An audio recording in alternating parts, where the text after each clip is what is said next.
Nós estamos aqui no Centro Espírita Jesus de Nazaré. Hoje, terça-feira, nós temos duas atividades.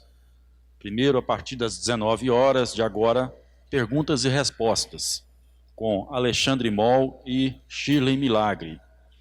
E em seguida, às 20 horas, nós teremos a nossa palestra, com o tema Reencarnação, a Lei do Amor, com a Shirley Milagre. Hoje, duas pessoas que vão responder as perguntas. Alexandre Moll é orador espírita e trabalhador do movimento espírita. Shirley Milagre é oradora espírita, médica pediatra e professora universitária. As perguntas podem ser escritas em um papel e é só pedir às pessoas que estão ao lado, os facilitadores, eles trazem as perguntas até a mesa. É só levantar a mão que as perguntas chegam aqui. Eu vou passar agora para Alexandre Moll e Shirley Milagre. Boa noite a todos. É uma alegria muito grande estar aqui com vocês na noite de hoje para aprendermos juntos, e é um convite, né, que nós fazemos a todos vocês a participarem conosco. Tudo bem, Juliana? Boa noite. Danilinho, tá bem? Então, hoje, nós vamos à primeira pergunta. Qual a visão, segundo o livro do Espiritismo, em relação às entidades e guias espirituais de outras crenças? Essa é a primeira pergunta. E vem logo uma segunda, que aborda um pouco sobre isso, já direcionado. Hoje em dia está muito abrangente a espiritualidade em canais da internet.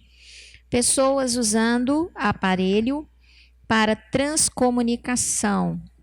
O que o Espiritismo, segundo Kardec, diz a respeito? Então vamos na primeira. Qual a visão, segundo o Espiritismo, das entidades e guias espirituais de outras crenças? Na verdade, a doutrina espírita, ela entende que cada um de nós tem um papel e uma função no universo, tá? Não existe, na verdade, o certo e o errado. Existe, na verdade, o que temos para hoje, vamos dizer assim, tá certo? Porque na medida que nós, enquanto humanidade, enquanto ciência, nós avançamos, muito dos nossos conceitos vão sendo mudados, né? Muita coisa vai mudando, né? Os nossos papéis vão mudando. Então, a doutrina espírita, ela coloca o seguinte, que nós respeitamos profundamente toda manifestação de consciência. Sabemos que tudo que nós fazemos no mundo que vai trazer algum desequilíbrio vai gerar sofrimento ou vai gerar corrigenda. Então, independente da condição evolutiva do espírito que trabalha em favor do próximo, em qualquer outra seita ou expressão religiosa, o que importa não é, na verdade, o nome que ele traz, não é, na verdade, o grupo religioso a que ele se liga, não é, na verdade, a equipe espiritual a qual ele pertença. O que realmente importa é a sua ação e atitude. Tudo que ele faz que gera amor e equilíbrio, ele faz bem, e todas as forças da natureza e todo o fluxo do amor do Pai está com ele. Toda criatura que age, que aciona os seus recursos para desfavorecer o equilíbrio de alguém, seja de quem for, ela está indo de encontro à lei do amor e ela está cometendo ali um desequilíbrio que vai gerar uma correção para ela. Vai futuramente ter que reparar aquele desequilíbrio ocasionado. Então, quando nós estamos na casa espírita, sobre a orientação da doutrina espírita trazida por Kardec, nós temos uma chance maior de gerarmos o bem e promovermos a nossa evolução. Quando nós não estamos sob a orientação da doutrina espírita, nós temos mais chances de provocar desequilíbrios e de cometer enganos, não é? Não que o outro seja pior do que eu, ou que a entidade, a consciência que trabalha em outra expressão religiosa seja pior do que aquele que esteja dentro da casa espírita sob as orientações da doutrina. Porque na casa cristã, sob a orientação do Evangelho de Jesus, a chance de levarmos maior bem, maior equilíbrio, maior progresso, é sem dúvida muito maior. E isso não quer dizer que as criaturas que estão ligadas a outras expressões religiosas e que não estão sob orientação, não possam fazer o bem. Eu não sei se vocês conseguiram entender, né? Assim, eu fiz um bolô aqui, depois o Alexandre ajuda a clarear mais. Então, a doutrina espírita, ela não tem preconceitos, não existe isso. A doutrina espírita, acima de tudo, respeita toda e qualquer expressão de religiosidade da consciência. Entretanto, ela consegue nos mostrar que através do Evangelho nós conseguimos fazer muito mais bem do que mal com as nossas atitudes. Só isso. Com relação à segunda, que eu vou pedir até Alexandre para me ajudar, porque eu não entendi muito bem a pergunta, mas entendi que muitos estão usando a internet para mensagem mediúnica. É isso, né? Mensagens mediúnicas, né? Transcomunicação.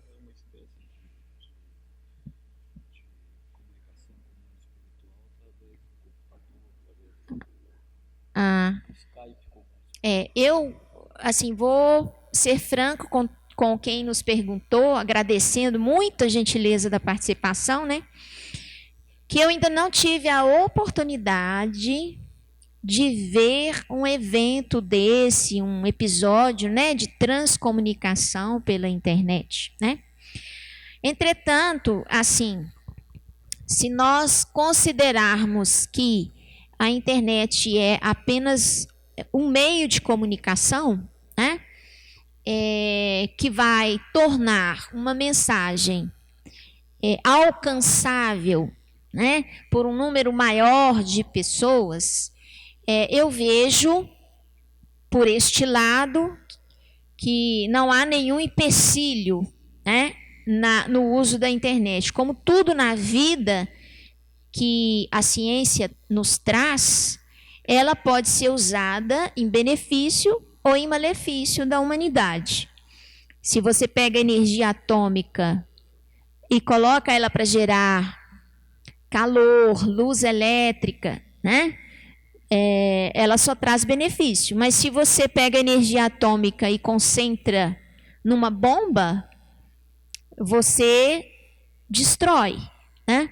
E acho que assim, a internet, da mesma forma, ela pode ser usada de forma equilibrada, orientadora e progressista, mas também ela pode disseminar equívocos para um grande número de pessoas, né? E em vista disso, nós temos até aí uma discussão judicial a nível de fake news e etc, etc. Então, o que a gente entende é que a comunicação do mundo espiritual com o mundo material, às vezes, exige muita energia envolvida, e essa energia, muitas vezes, precisa de uma preparação ambiental e dos componentes que participam dessa comunicação para que ela aconteça de fato. Mas eu passo para o Alexandre para ele complementar aí e ver o que você pode trazer para a gente, Alexandre.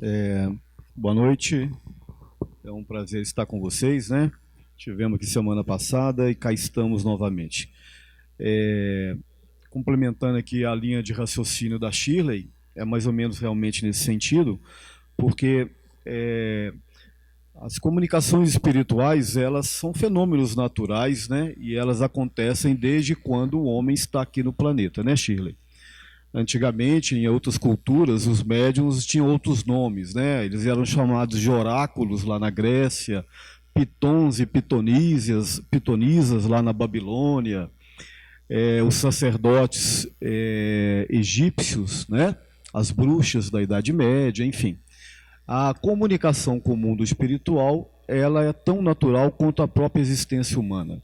Os mundos físicos e extrafísicos, eles são interdependentes, eles estão sempre conversando. Inclusive que agora, muito provavelmente, eu e a Shirley estamos intuídos, né, nas nossas respostas, vocês também estão intuídos na tentativa de entender o que estamos falando, nas perguntas que vocês fazem. Então, isso é permanente nas nossas relações. Agora, quando a doutrina espírita vem, ela tem um dos objetivos entender esses fenômenos de uma forma mais racionalizada, mais objetiva e até mesmo mais científica, dentro do limite que a ciência permite, né? Porque quando você está tratando de coisas de natureza abstratas, metafísicas, é muito difícil você pontuar segundo os métodos científicos, experimentação, quantificação, mensuração e tudo mais. Pois bem, então Allan Kardec teve muita preocupação com relação a essa questão de mediunidade e ele estudou este fenômeno e parte dos seus estudos estão lá no Livro dos Médiuns, onde ele, observando as comunicações, né, Shirley, ele as rotulou, as sistematizou.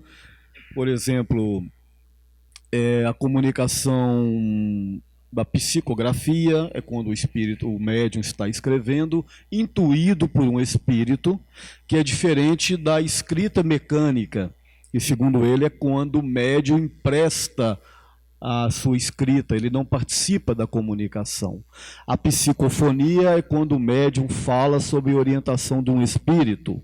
O médium falante é diferente, ele fala sem saber o que está falando, é o espírito que toma o aparelho fonador dele emprestado. Então, são várias definições que o Allan Kardec observou: a clarividência, a clareaudiência, os médiuns sensitivos, os intuitivos, os médiuns receitistas, enfim, ele conseguiu, dentro do bojo de conhecimento e de observação que ele teve, racionalizar isso. Agora, nós estamos vivendo um outro momento que está impactando as nossas vidas. A internet, naturalmente, ela mudou muito os nossos hábitos. E, naturalmente, a comunicação espiritual em dado momento também vai ser usada por esta ferramenta. Mas é como a Shirley falou, dentro da doutrina espírita, a gente tem muito rigor com relação à comunicação espiritual. Por quê? Porque ela pode ter várias interferências. Muitas vezes, como diz até no Evangelho, se evocardes uma pedra, ela vos responderá. Porque tem muito espírito embusteiro por aí que não vão perder a oportunidade de estar atrapalhando a comunicação e atrapalhando a comunicação. Também temos que entender que os médiums também têm as suas fragilidades, né? O chamado mediunismo é quando o próprio médium coloca interferência própria na comunicação. Então, tem todos esses procedimentos que a doutrina espírita nos orienta. São João Bob está ali, né, que é um estudioso da mediunidade, que nós tenhamos muito rigor nessas questões. Então, quando você vai para o mundo da internet para entrar em comunicação com o mundo espiritual, a possibilidade de interferências da comunicação aumenta inúmeras vezes, né? Não só através da influência dos encarnados, como também da própria influência do mundo espiritual. Então, essa transcomunicação que ela está falando aqui, alguns procedimentos que estão usando algumas pessoas de comunicar com o mundo espiritual, não mais escrevendo através da psicografia, né, mas deixando que essa comunicação venha através de um teclado ou que venha através de uma intuição de uma pessoa que usa o teclado para falar que está tendo uma comunicação com o mundo espiritual. Então, Allan Kardec nos sugere que nós tenhamos muito rigor nessas questões, né? Muita observação, e foi isso que ele fez em todas as suas obras. Para vocês terem uma ideia, a doutrina espírita ela passou por um processo chamado de universalidade das comunicações, que foi extremamente complexo. O Allan Kardec, para não querer, ou pelo menos não cair em armadilhas, ele criou núcleos de estudos em várias cidades da França, e as comunicações vinham através desses núcleos, e ele passava tudo por um rigor, por uma checagem. Então, assim deva ser feito. As comunicações espirituais, elas são úteis, mas tenhamos muito cuidado para qual tipo de comunicação estão chegando e através de quem que elas estão chegando, né? Aqui na Casa Espírita, a gente tem um rigor nas reuniões mediúnicas, os médiuns passam por estudos para que, então, eles estejam aptos, segundo a avaliação da casa, a participar dessas reuniões, dessas comunicações com o mundo espiritual, porque elas são muito sérias, são bem sérias e merecem muito rigor e respeito. Inclusive, né, Alexandre, que aquela fala do Paulo que tudo nos é lícito, mas nem tudo nos convém, entra um pouco nesse aspecto, porque realmente, como muito bem colocado aqui pelo Alexandre, às vezes com a internet a gente perde a filtragem do processo, né? Quando você tem uma reunião mediúnica, você, na realidade, você tem todo um preparo do ponto de vista espiritual, um preparo do ponto de vista material dos médiuns, né, envolvidos naquele trabalho mediúnico. E, além disso, existe um filtro, né, que é feito pelos orientadores, por aqueles que são responsáveis pela reunião mediúnica, que vai exatamente fazer essa filtragem daquilo que convém, daquilo que não convém, daquilo que é lícito, daquilo que não é lícito, né? Porque as interferências são muitas, não é isso? Bom, você pode responder a próxima. Como saber se o espírito está bem após o desencarne? Olha, um dos objetivos, inclusive, dessas comunicações é trazer a mensagem dos espíritos que estão no mundo espiritual, né?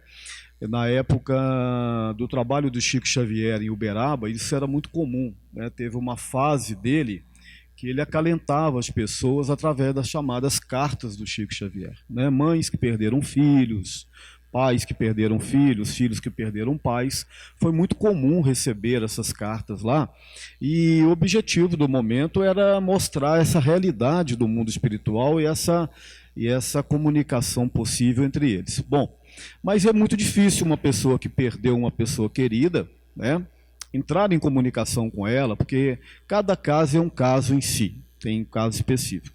Se você quer saber se uma pessoa está bem no mundo espiritual depois da morte, aí você tem que observar o tipo de vida que ela levou e principalmente na véspera do desencarne dela, como é que ela estava psicologicamente e emocionalmente.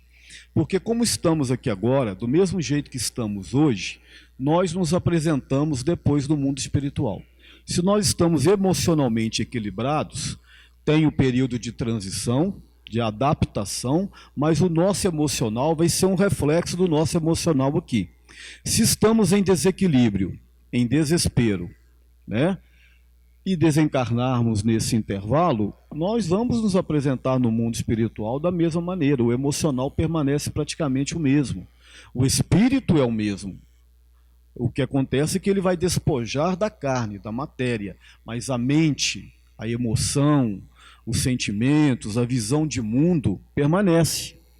Então, se você quer saber se a pessoa está bem, observa como é que ela estava durante a morte, antes da morte. Não, ela estava bem, tranquila, levando a vida com equilíbrio, então ela vai estar bem. Ah, ela estava em desespero, ela estava com algum problema emocional? Estava. Então, aparentemente, tudo sugestiona que ela também vai ter essas dificuldades. Mas não podemos desconsiderar que no mundo espiritual existe todo um acolhimento, né? Aqui, como nessa casa existe um processo de acolhimento, né? Tem aqui o chamado acolhimento fraterno. Muitas pessoas vêm até nós em desespero, em desequilíbrio, o que é muito natural. Eu já estive, já fui acolhido, a Shirley também. Então, no mundo espiritual, esse acolhimento ele é muito mais intenso. Existem as equipes de acolhimento, as equipes de socorro. Todos são acolhidos. Agora, o emocional deles, das pessoas que desencarnam, depende de cada um. É uma questão individual. Aí, depois de um certo período de adaptação ao mundo espiritual, cada um vai demorar mais ou vai demorar menos, depende da sua natureza, como eu acabei de colocar, né? Agora, nós como os encarnados, o que nós podemos fazer? Emanar boas vibrações, as preces têm, nesse caso, uma grande utilidade. Lembrar das pessoas com carinho, não com raiva, não com ódio, não com desprezo, não com mágoas, porque tudo isso atinge o espírito desencarnado. Então, desencarnou em desequilíbrio, num acidente, de uma forma imprevista. A nossa parte para contribuir com eles é esta oração, emanar bons pensamentos, né? Pedir a espiritualidade que acolhe as pessoas, essas pessoas, e elas vão ser acolhidas. O grande problema, a grande diferença básica entre reencarnar e desencarnar é que quando nós reencarnamos num corpinho de um bebê. Então nós não temos consciência do mundo. Essa consciência vai sendo adquirida à medida que vamos crescendo e aprendendo. Chegou ali na fase adolescente, adulta, aí a gente já tem consciência do mundo. Já quando desencarnamos, nós não desencarnamos e chegamos lá como bebê, não, chegamos como adultos. Essa é a grande dificuldade. É chegar num novo mundo, numa nova realidade, estar com pessoas que até então nós não estávamos acostumados, estar num lugar que nós então não estávamos acostumados. Então esse período de adaptação, ele é traumático para todos. Para todos. Para quem está em desequilíbrio, naturalmente é muito mais difícil.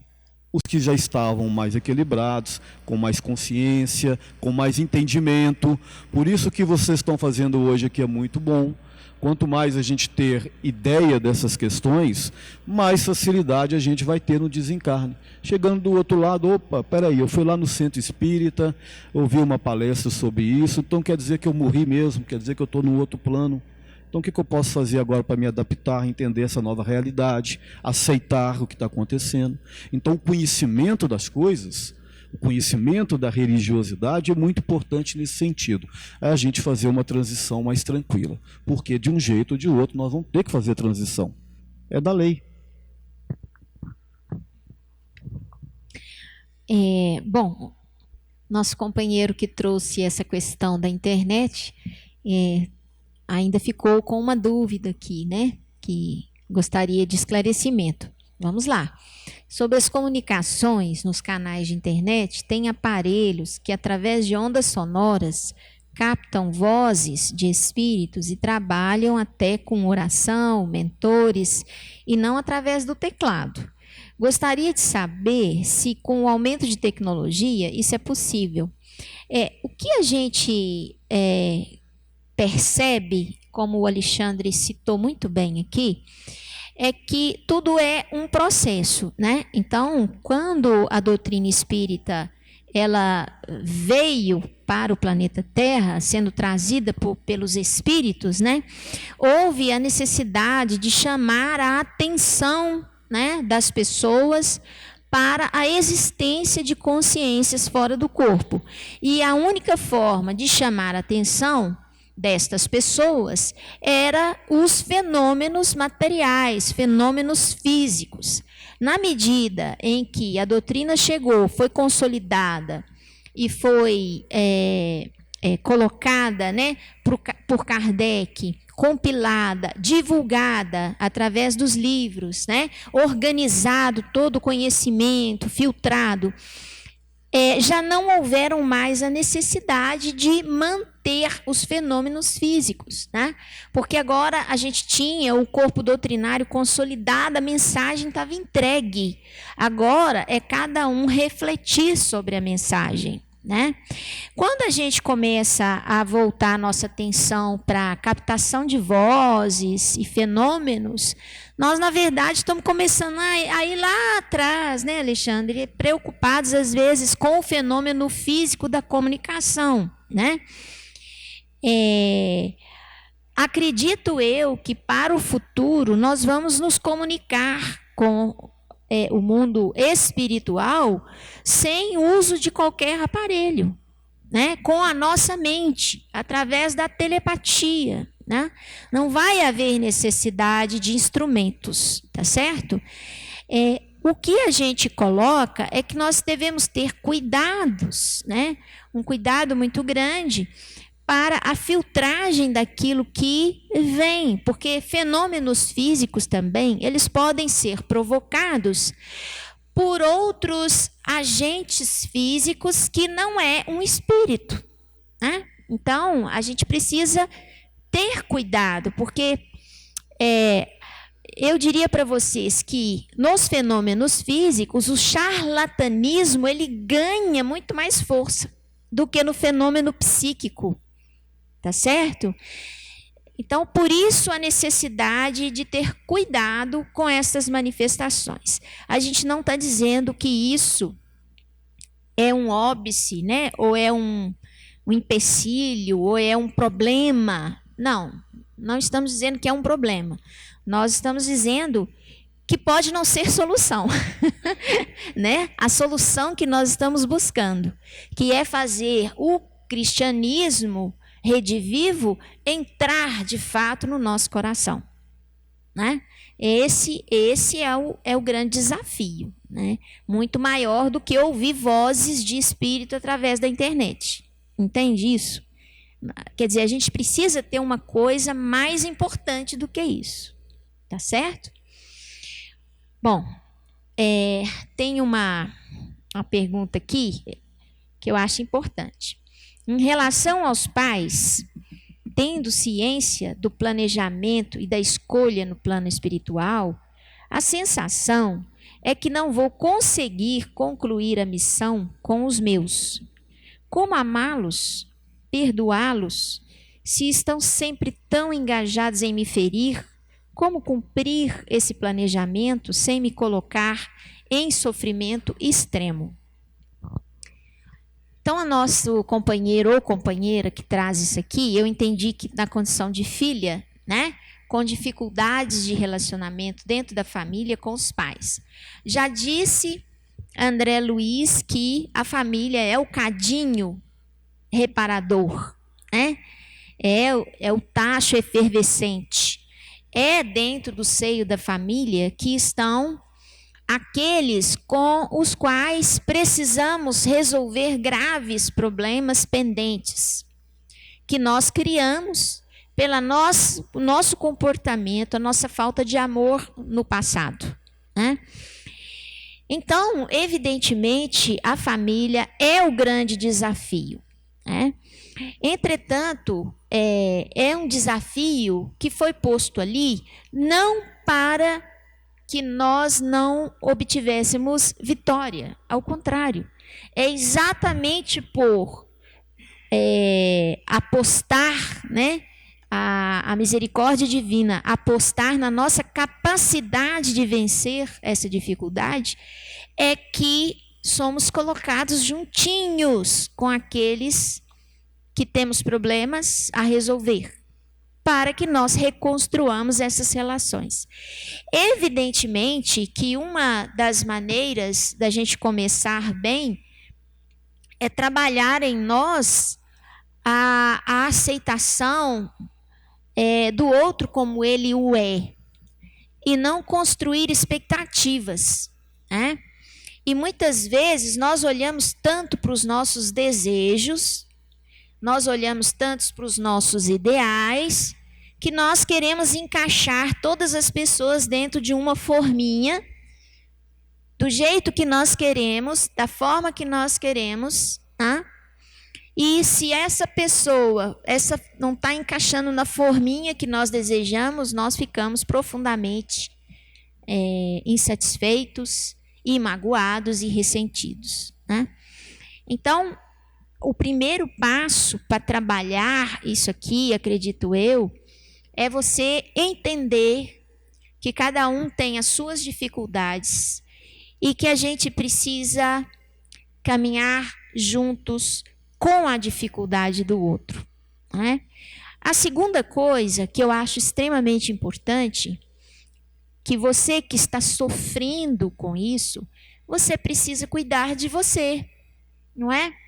Então, se você tem a dificuldade, se o próximo te magoa, é porque você está sensível realmente, né? Você está à flor da pele.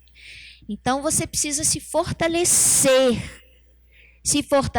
cuidando de si. Vamos cuidar um pouquinho de si mesmo, né? E o cuidar de si mesmo inclui, muitas vezes, você ter um tempo exclusivo para você fazer uma atividade que você tem um prazer muito grande, né? Que te faz sentir bem.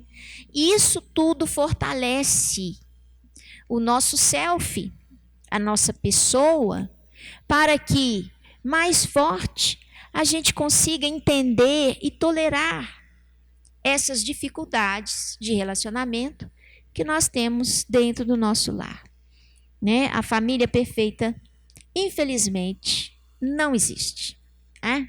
Não existe. Gostaria que existisse, mas não existe, né? Existem as pessoas que querem e desejam se acertar. Mas se você perguntar aquela família mais tranquila que você vê, se você perguntar particularmente para cada um, todos têm uma lista de problemas para te apresentar. Todos. Mas qual que é a diferença? Eles aprenderam a se respeitar, a tolerar, a ser paciente. É por isso que o barco flui sem muito contratempo. E a impressão que a gente tem é que é uma família extremamente feliz e sem problema. Não é isso? Muito bem, Shirley. Como a doutrina espírita vê essas outras ciências da mente, como enneagrama, reiki, constelações e tal? Tudo é permitido ou é uma mistura imprópria? Olha, eu só iria colocar uma ressalva aqui na palavra ciência. Nós estamos vulgarizando muito ciência, tá? O espiritismo, ele permite tudo. Nós não somos polícia do mundo, não, né? Nós tentamos ser corretos e fiéis aos nossos princípios kardecianos aqui dentro da casa espírita. Mas se é impróprio ou se não é, não cabe a mim dizer, né, que o reiki não é uma ciência milenar oriental, né? Quem sou eu para dizer que está errado?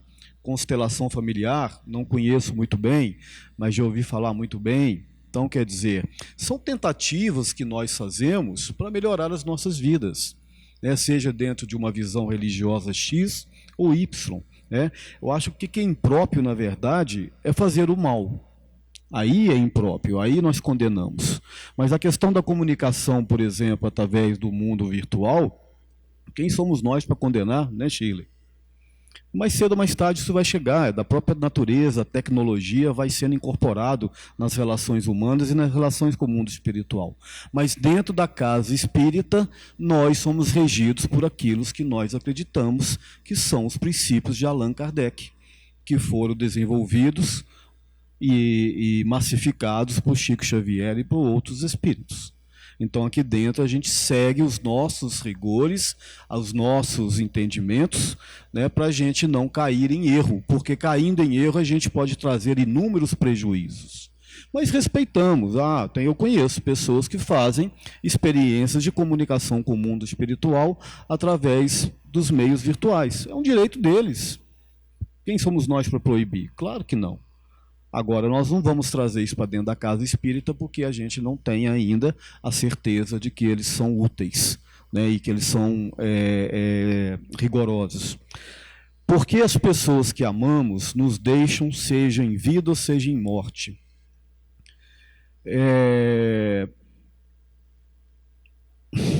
Na verdade, esse amor aqui que a gente coloca é um amor muito egoísta, né? Porque as pessoas têm que nos deixar. É aquele amor que a gente ainda tem posse dele, porque o amor verdadeiro mesmo, quando a gente conseguir sentir isso, as pessoas que nós amamos nos deixaram, o amor continua da mesma maneira, continua até de uma outra dimensão, continua onde estejamos, né? Por que eles nos deixam? Porque é da própria dinâmica da natureza. Dentro da concepção de evolução do espiritismo, a gente estagia no mundo espiritual, e lá nós temos as nossas relações, inclusive familiares. A perspectiva de família, ela se amplia, né, Shirley? Porque é muito comum se chegar na dimensão espiritual, depois daquele período de adaptação, você encontrar lá ex-maridos, né, Shirley? Ex-esposas, ex-filhos. Então, a concepção de família no mundo espiritual, ela amplifica. E amplifica muito. Agora, vindo ao mundo físico, a gente se restringe aos núcleos familiares. E nos núcleos familiares é onde a gente concentra as atenções nos desafetos do passado. Deus colocou essa engenharia que é fabulosa, porque dentro da família você confronta com seu inimigo. Nem todos são inimigos, claro que não, né? Tem os afetos também. Há um equilíbrio. Mas aí, quando nós estamos no mundo espiritual, nossa relação de amor ela se amplifica. A pessoa reencarna, a gente vai sentir saudade dela, mas vai estar assessorando ela, vibrando por ela. Não vai estar junto dela, né, fisicamente, digamos. E aí, estando no mundo físico, a ordem inverte. O importante é que nós entendamos que o verdadeiro amor, ele ultrapassa esse limite de temporalidade, seja encarnado ou seja desencarnado.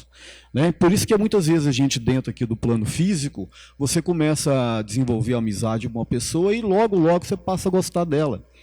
Às vezes até mais como nossos próprios familiares. São pessoas que às vezes a gente já tem um laço espiritual muito forte, que foi desenvolvido em outras vidas, em outras reencarnações. E essa perspectiva acontece no inverso também.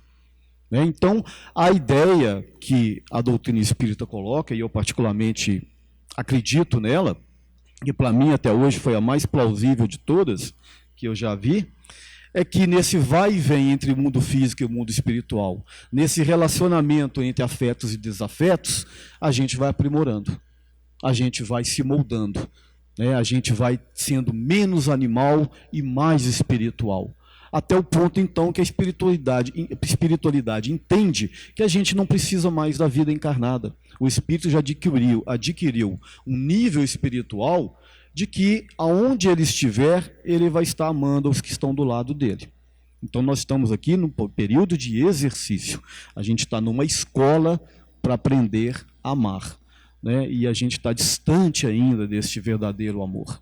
Allan Kardec coloca no Livro dos Espíritos que o amor humano que mais se aproxima do verdadeiro amor é o amor de uma mãe pelo seu filho. Né? Apesar que tem mães que também não amam os filhos tanto assim, né? A gente vê algumas barbaridades aí. Mas são espíritos que estão em aprendizado. Não é isso, Sheila? Isso aí. Bom, vou fazer aqui a minha última pergunta aqui, colaboração de vocês. O que é preciso para afastar os obsessores? Pergunta boa, hein? essa resposta daria uma palestra inteira, né? Mas o que a gente pode colocar aqui? Todos nós estamos enovelados. Todos nós que estamos aqui na Terra, a grande maioria está enovelado em um casulo de causa e efeito. Então, nós, por mais que nós tenhamos progredido em conhecimento e progredido moralmente, existe a possibilidade daqueles que se relacionaram conosco em épocas anteriores, de ainda não terem conseguido caminhar na mesma direção, né?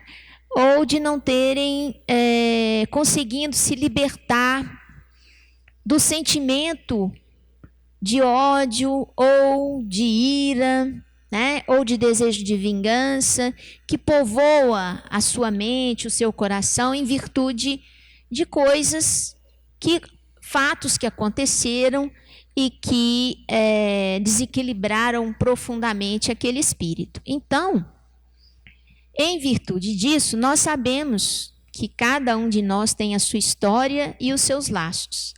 E esses laços, dentre eles, nós podemos ter laços de desafetos.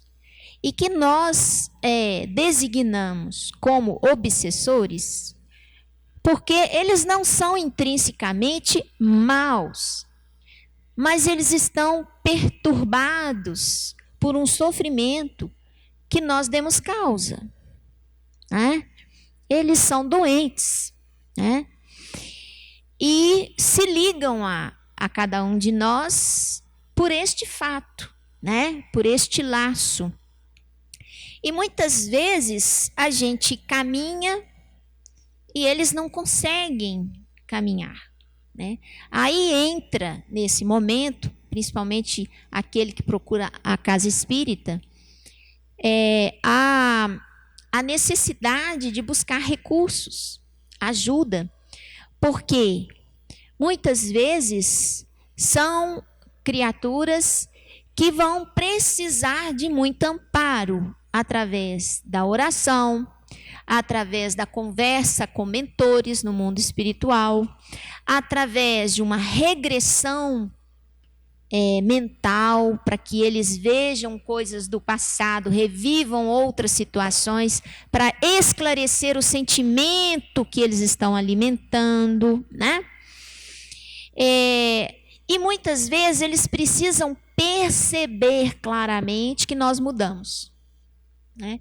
Então, para afastar obsessores, a primeira coisa é a mudança do obsidiado.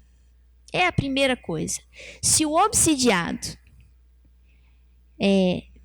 ele está cheio de obsessores, de consciências que gostam de levar ele à adicção ao álcool, né? Dependente químico do álcool, etilista.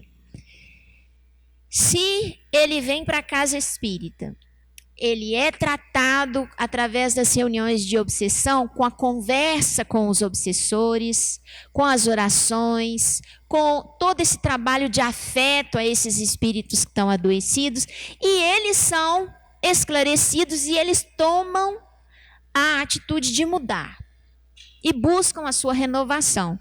Mas o obsidiado continuar indo ao ambiente, frequentando o ambiente onde ele vai encontrar, né, o álcool, a bebida, e dando vazão ao seu desejo de extrapolar, né, no uso da bebida, ele certamente vai encontrar novos companheiros, né, como aquela casa que foi limpa, adornada, os espíritos tinham sido expulsos de lá, mas aí chegou o espírito, viu a casa linda, adornada, atraente, opa, trouxe mais 7 com eles, né? Então, principalmente o obsidiado, é através dele que a mudança começa.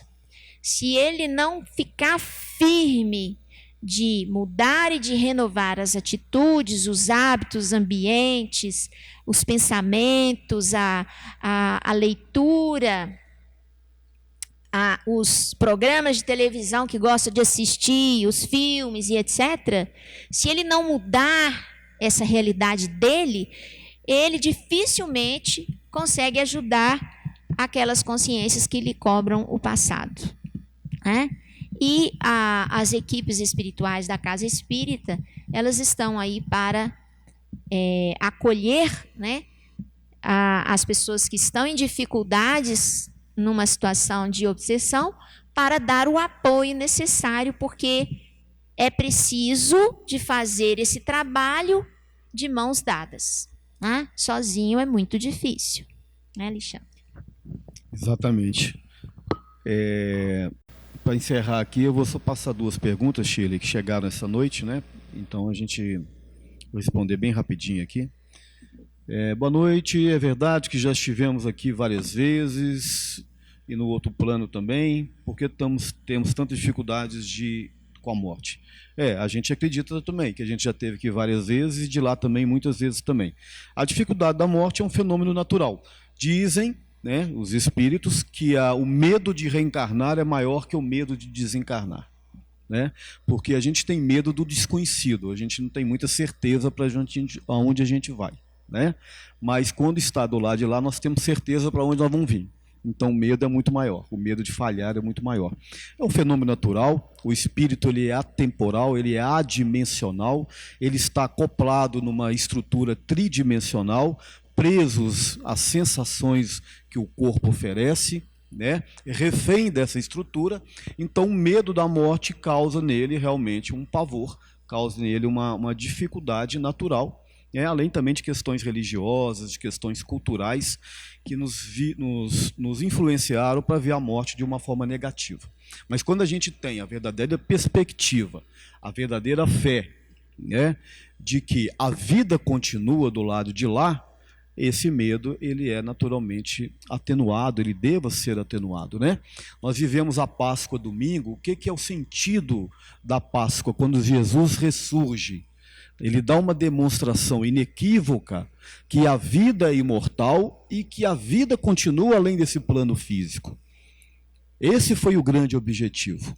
Trazer essa certeza, essa perspectiva para nós, para a gente atenuar esse pavor da morte. Mas aí a gente passa 2000 anos e continuamos ainda com os mesmos pavores, o que também não deixa de ser natural. Tem uma pessoa que perguntou aqui, eu não estou conseguindo ler direito, mas pelo que eu entendi é mais ou menos assim. Passei uma situação curiosa, estava mexendo no celular, tive a sensação que vi alguém me tocando, um espírito me tocando. Isso é possível? É possível, tecnicamente, né, Sr. João Balbi? Tecnicamente é possível sim, pelo menos na nossa perspectiva na literatura espírita, né, a gente tem várias informações nesse sentido. Mas não é comum, porque se fosse comum o mundo físico interferir, aliás, o mundo extrafísico, espiritual interferir no mundo físico, seria uma grande bagunça, né? Então existem leis que regem a harmonia, tanto no plano físico quanto no plano espiritual e na relação entre esses dois planos. Quando acontece um fenômeno desse, de interferência, é porque a espiritualidade maior permitiu que acontecesse para um bem maior. Por exemplo, a materialização de Nossa Senhora lá em Fátima, né? Teve todo um contexto religioso, cultural, partindo da perspectiva que aconteceu, e ali materializou-se o Espírito de Maria para os 3 pastores, para tudo aquilo que nós conhecemos. Então, o mundo espiritual permitiu que isso acontecesse. Então, essas coisas, essas interferências, né, esses fenômenos de materialização e de coisas similares, eles são muito escassos e depende de todo um rigor da espiritualidade, porque senão a coisa vira bagunça, né, gente? Assim também como nós não interferimos do lado de lá também. Encerrou, Sheila? Podemos encerrar aqui, Arnoldo? Então, boa tá bom, noite, gente. um abraço a todos. Obrigado, boa noite.